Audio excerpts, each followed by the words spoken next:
우리는 복음서를 통하여 예수님께서 이 땅에 행하신 여러 가지 일들을 볼 수가 있습니다. 예수님께서 공생애를 사시면서 참 많은 이적들을 베푸셨습니다. 가나 혼인잔치에 물이 포도주로 변화되는 것도 있었고, 풍랑이는 바다 위로 주님께서 걸어가시는 이적을 보이기도 하셨고, 그 폭풍을 치는 바다를 잔잔하게 만드시는 것도 보았습니다. 오병이어로 5천 명이 넘는 많은 사람을 배불리 먹이시기도 하셨고, 수많은 병든 자들과 귀신 들린 자를 고쳐주셨습니다.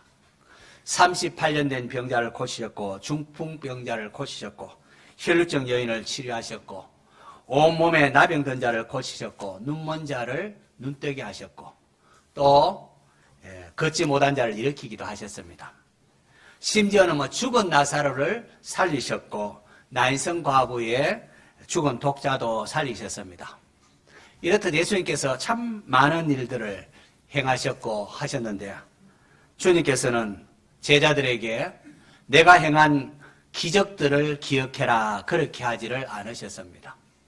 내가 베푼 선행들 너희들도 알지? 그 선행들을 기억해다오 그렇게 말씀하지도 않으셨습니다. 예수님의 공생의 마지막 순간에 유월절 만찬을 하시면서 제자들에게 떡을 떼어주시면서 이것은 너희를 위하는 내 몸이니 이것을 행하여 나를 기념하라 하셨습니다. 또 잔을 가지시고 이 잔을 나누면서 이 잔은 내 피로 세우는 새 언약이니 이것을 행하여 마실 때마다 나를 기념하라고 하셨습니다.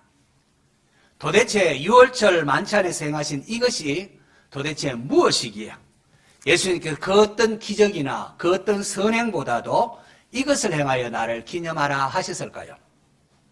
누가복음에 따르면 바로 그때 예수님께서 제자들이 이런 말씀도 하십니다. 내가 고난받기 전에 너희와 함께 이 유월절 먹기를 원하고 원하였노라. 예수님께서 고난받기에 앞서서 제자들과 함께 이 유월절 하기를 그동안 얼마나 간절히 기다리고 기다리셨는지요.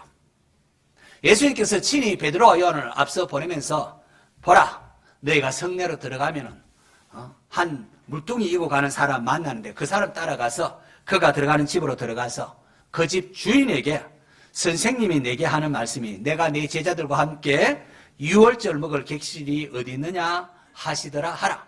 그리하면 그가 자리를 마련한 큰 다락방을 보이리니 거기서 준비하라. 이렇게 하는 걸 볼 수 있습니다. 예수님께서 왜 이렇듯 친히 앞서서 객실을 준비하면서까지 제자들과 유월절 만찬을 갖고자 하신 것일까요? 그것은 너무나 중요한 예식을 하고자 하셨기 때문입니다. 제자들만을 위한 것이 아니라 오고 오는 모든 세대 우리에게까지 전해야만 하는 것이었습니다. 그게 무엇일까요? 예수님께서 제자들과 마지막으로 유월절 만찬 하시면서 행하신 것이 새 언약입니다. 새 언약. 언약은 상반간에 맺는 계약입니다. 계약이 없으면 자기 아무 관련이 없지만 계약을 딱 하면 서로 딱 묶이게 되어 있습니다. 오래전에 애굽에서 해방된 이스라엘 백성들 시내산에서 하나님과 언약을 맺은 적이 있습니다. 하나님께서 모세를 통하여 백성들에게 율법을 주시며 말씀하십니다. 이 세계가 다 내 것이란다.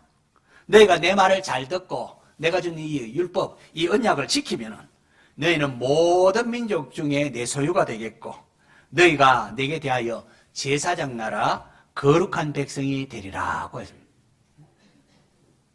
그러자 백성들이 와 우리가 거룩한 백성 하나님의 제사장 나라가 되고 하나님이 우리 하나님 되신다니까 얼마나 좋냐. 예 그렇게 하겠습니다. 이에 모세는 소를 잡아서 그 피를 양푼에 담아서 반은 제단에 뿌리고 반은 백성들에게 뿌리며 언약의 피니라 라고 했습니다. 피라는 것은 생명을 뜻합니다.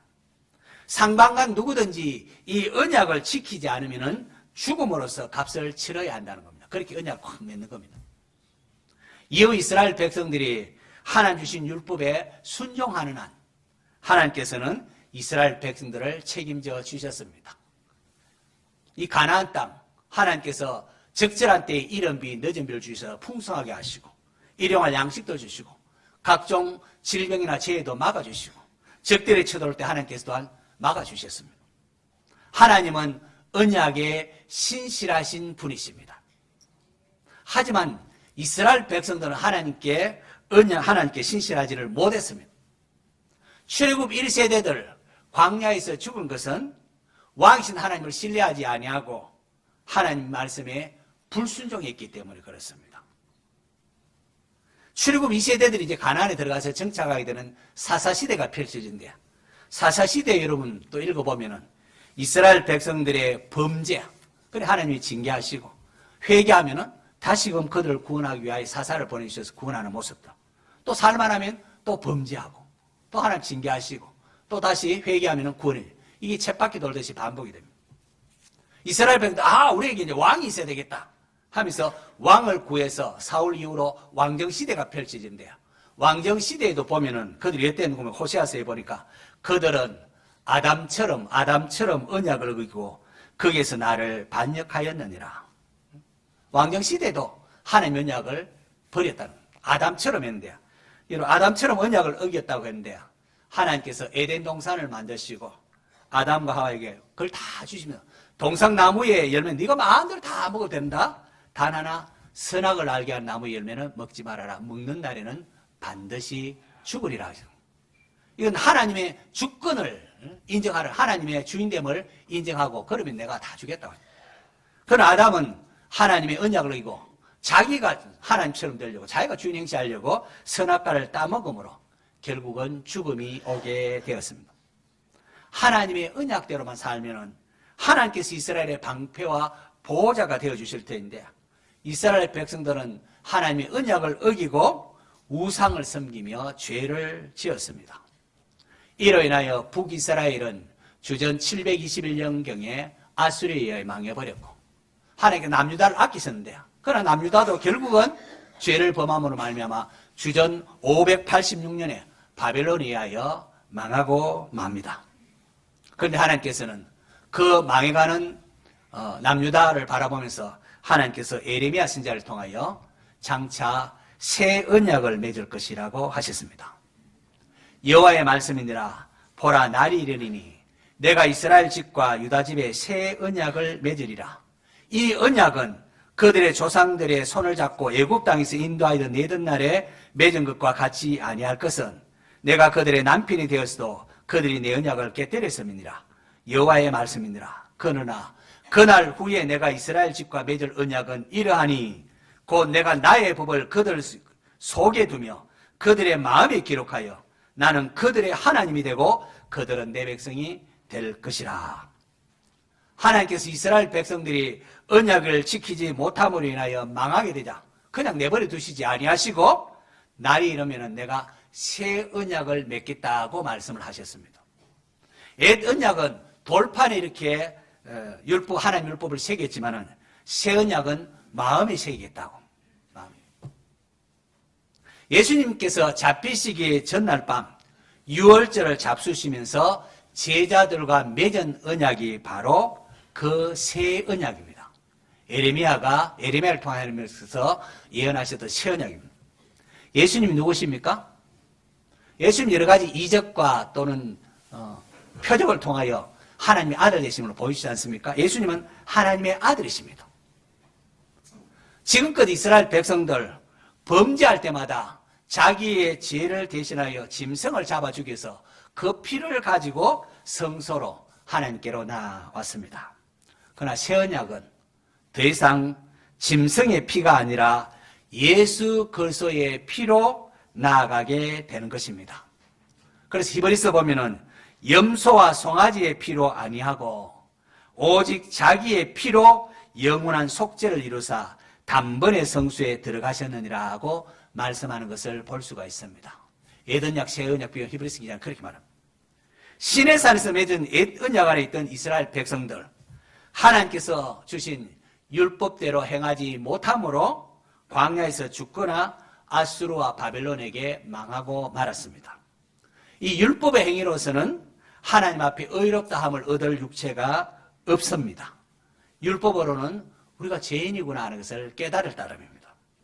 그런데 율법 외에 하나님의 한 의가 나타났는데 그것이 바로 예수 그리스도를 믿음으로 의롭다 해주시는 하나님의 의입니다.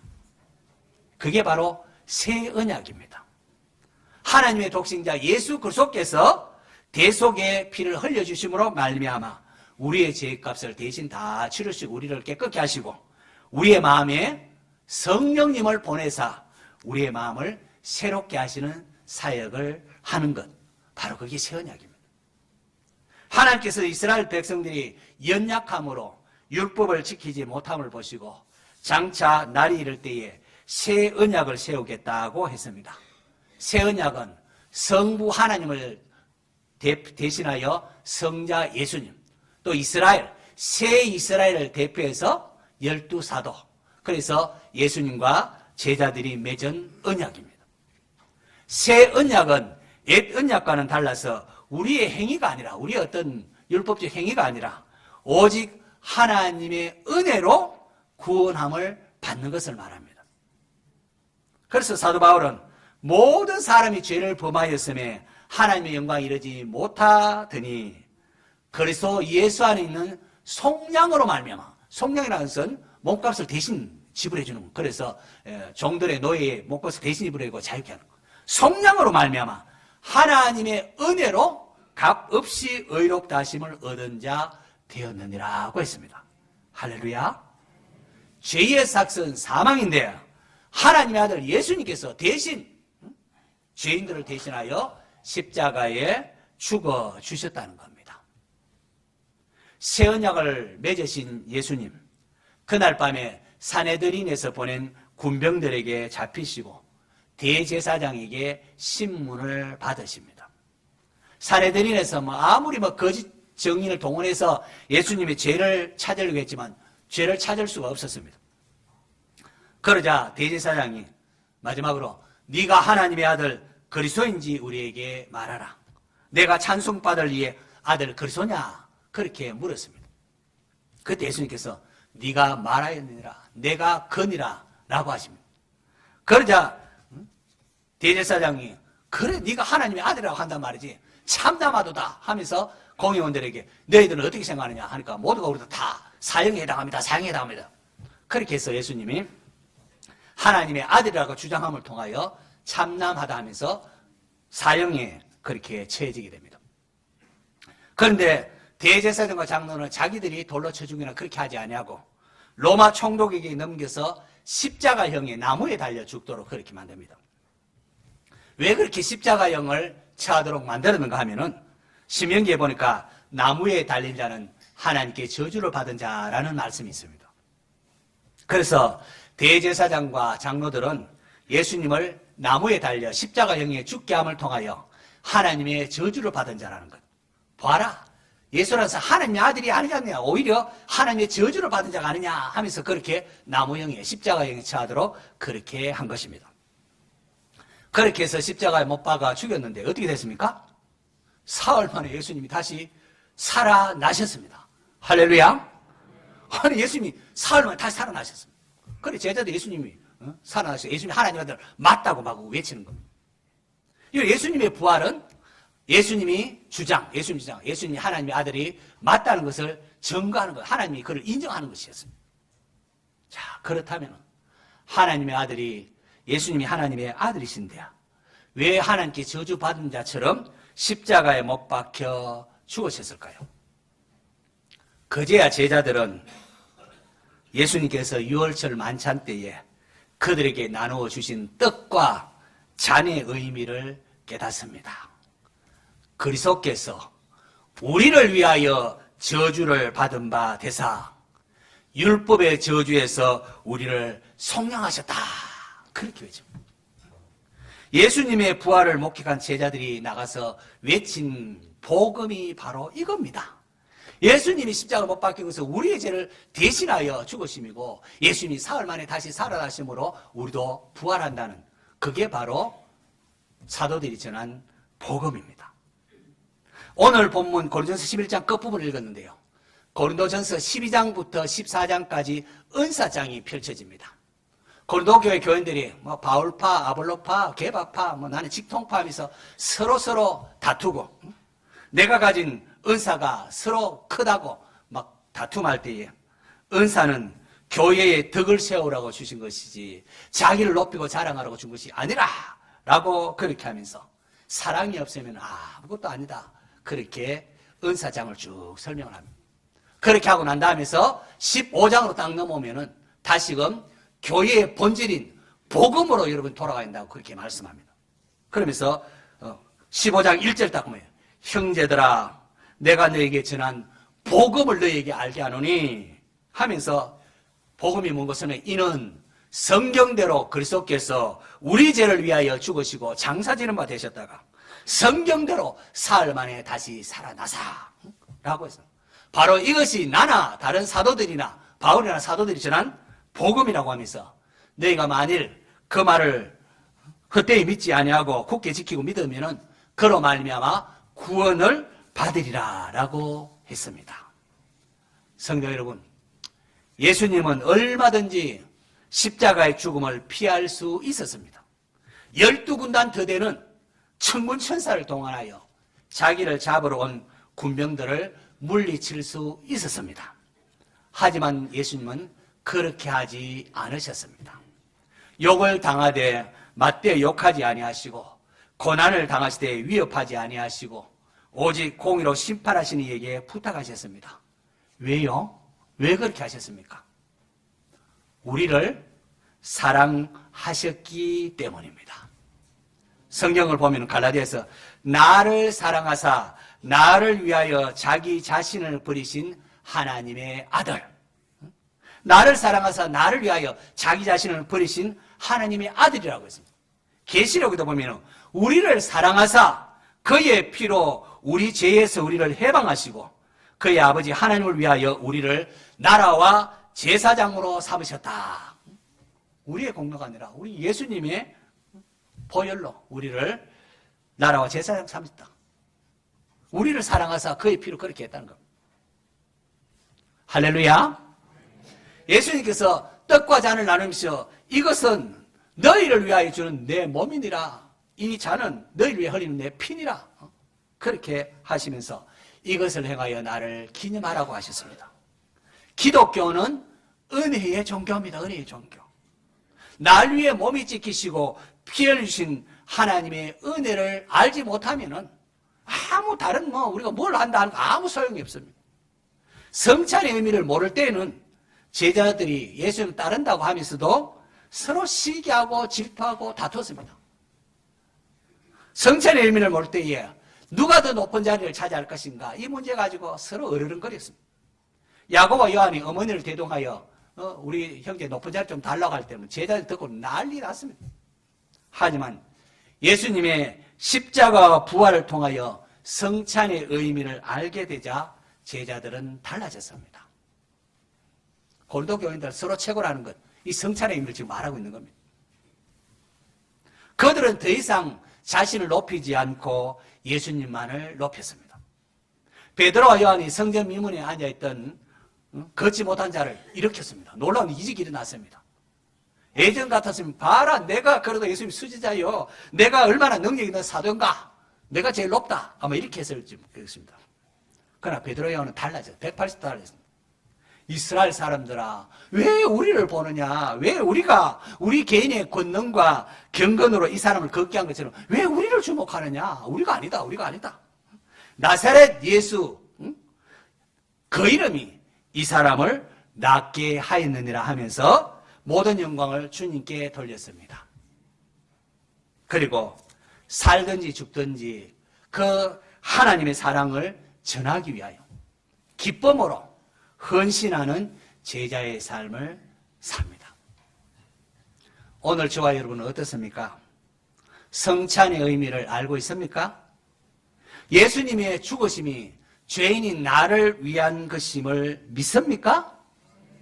그럼 우리의 삶은 달라져야 합니다. 성찬의 의미를 아는 자는 자신을 높이며 자신을 위하여 살지를 않습니다. 오직 주의 이름이 높임받기를 소망합니다. 그리고 하나님께 받은 이 엄청난 사랑으로 인하여 하나님 기뻐하시는 이웃사랑을 하게 되는 겁니다. 예수님께서는 너희가 이 떡을 먹으며 이 잔을 마실 때마다 주의 죽으심을 오실 때까지 전하는 것이니라 하고 했습니다. 성찬에 담긴 주님의 마음을 읽으시기를 바랍니다. 왜 주님께서 이것을 행하여 나를 기념하라 하셨을까요? 주님께서는 주님이 다시 오실 때까지 험악한 세월 살아갈 우리 성도들이 이 예식을 통하여 다시금 힘을 얻고 위로를 받기를 원하셨습니다. 주님께서는 이것을 기념하는 자들을 위하여 떡과 잔을 가지사 하나님께 축사하시고 그리고 여기에 참여하는 모든 자에게 복이 미치도록 하신 겁니다. 그래서 성찬에 참여하는 자는 복이 임합니다. 복이 임합니다. 이 시간 다시 오실 주님을 생각하며 우리를 위하여 몸 찢기시고 피 흘리신 주님의 은혜에 감사함으로 성찬에 참여하시기를 바랍니다. 주님 그 사랑을 나도 이웃들에게 전하겠습니다. 이제는 사랑하며 살겠습니다. 결단하십시오. 그렇게 하면은 하나님께서 우리를 하여금 성령으로 충만케 해주시고 우리의 영혼을 새롭게 하는 힘과 은혜가 임할 것입니다. 우리 모두 감사함으로 성찬에 참여함으로 주님 주시고자 하는 영생의 축복을 받아 누리는 성도 되기를 축원합니다.